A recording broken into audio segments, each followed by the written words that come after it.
Welcome back Telugu movie reviews. Akkineni family వారసుడిగా సినీ రంగ ప్రవేశం చేసిన అఖిల్ గారు తన మొదటి సినిమా అయిన అఖిల్ మూవీ నుంచి హిట్ కోసం పాకులాడుతున్నాడు. మోస్ట్ ఎలిజిబుల్ బ్యాచులర్ పర్వాలేదు అనిపించుకున్న తర్వాత వచ్చిన ఏజెంట్ మాత్రం అతని కెరీర్లోనే బిగ్గెస్ట్ డిజాస్టర్ గా నిలిచింది. అయితే ఆయన కొంత గ్యాప్ తీసుకొని లెనిన్ అనే మూవీతో మన ముందుకు వచ్చాడు. ఈ మూవీ ఎలా ఉందో ఈ రివ్యూలో చూద్దాం రండి.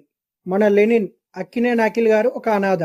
చిత్తూరు జిల్లాలోని ఒక గ్రామానికి చేరుకున్న అతను ఓ జాతరలో ఆ ఊరి పెద్ద కుటుంబానికి దగ్గరవుతాడు. ఈ క్రమంలోనే ఒక జాతరలో అతను హీరోయిన్ తో ప్రేమలో పడతాడు. అయితే హీరోని పెంచి పెద్ద చేసిన కుటుంబానికి చెందిన వసంత్ భారతిని అంటే హీరోయిన్ ని పెళ్లి చేసుకోవాల్సిన పరిస్థితులు వస్తాయి. కానీ భారతి తనకు పెళ్లి ఇష్టం లేదని, తాను లెనిన్ ని మాత్రమే ఇష్టపడుతుందని చెప్తుంది.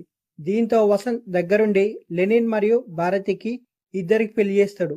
అయితే ఆ తర్వాత ఏం జరిగింది, లెనిన్ ఎందుకు జైలుకు వెళ్లాల్సి వచ్చింది, ఇందులో భారతి పాత్ర ఏమిటి, ఇవన్నీ తెలియాలంటే మనం మూవీ చూడాల్సిందే. అక్కినేని అఖిల్ నిజానికి చాలా కాలం నుంచి ఒక మంచి హిట్ కోసం ఎదురు చూస్తుండు. సినిమా స్టార్ట్ అయిన నుంచి సినిమాలో కీలకమైన ఎపిసోడ్స్ గా భావించిన కొన్ని సీన్లు మనల్ని ఎంగేజ్ చేసేలా ఉన్నాయి. ముఖ్యంగా అనాథగా పెరిగిన ఓ కుర్రాడు ఓ గ్రామానికి రావడం, అక్కడ వారందరితో కలిసిపోవడం బాగుంది. ఇక ఆ తర్వాత స్టోరీ ఎందుకో రొటీన్ ఫార్మాట్ లో సాగుతున్న ఫీలింగ్ అనిపించినా స్టోరీని ఊహించలేకుండా ముందుకు సాగించడంలో డైరెక్టర్ కొంతవరకు సక్సెస్ అయిండు. ఒక రకంగా చెప్పాలంటే ఇది కొత్త స్టోరీ ఏం కాదు, ఎప్పటి నుంచో మనం చూస్తున్న స్టోరీ లాగానే అనిపిస్తుంది. కానీ కొన్ని ట్విస్టులు మాత్రం మనల్ని ఎంగేజ్ చేసేలా ఉన్నాయి. ఓవరాల్ గా ఈ సినిమా ఫ్యామిలీ ఆడియన్స్ కన్నా మాస్ ఎలిమెంట్స్ ఎక్స్పెక్ట్ చేసేవారు కనెక్ట్ అయ్యే అవకాశం ఉంది. ఇక నటీనటుల విషయానికి వస్తే అఖిల్ అక్కినేని గారు లెనిన్ పాత్రలో పూర్తిగా లీనమైపోయి నటించాడు.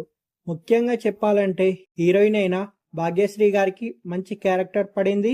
ఫైనల్లీ అఖిల్ నటించిన Lenin movie mass entertainer with engaging twist. Movie మాత్రం బాగుంది, ఓసారి చూసేయచ్చు. అయ్యగారు హిట్ కొట్టారు.